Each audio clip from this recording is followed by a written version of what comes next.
हठात शंख भवन ने सबु बड़ बड़ नेता दर्शक बंधु कहुची नवीन को उपस्थित रे शंख भवन रे हेलामित शंख भवन रे बिजु जनता दल वरिष्ठ नेता हठात पहुंची गले।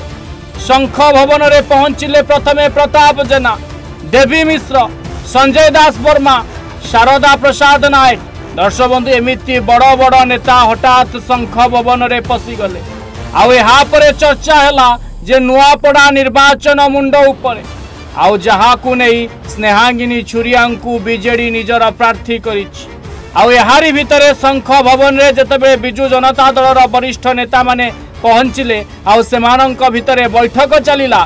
समस्ते चर्चा करुछंती नवीन को उपस्थित रे शंख भवन रे एमिति कौन चलीछि।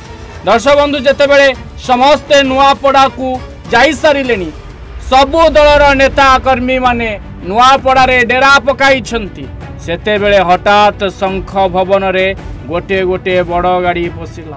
दर्शक बंधु एठी कहि रखिया पई चाहिबू प्रताप जेना, देवी मिश्र, संजय दास वर्मा, शारदा प्रसाद नायक एमिति अनेक नेता हठात शंख भवन भीतर को पशिले।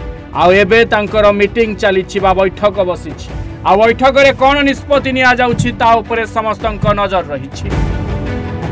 Bureau report, Odisha Bhaskar.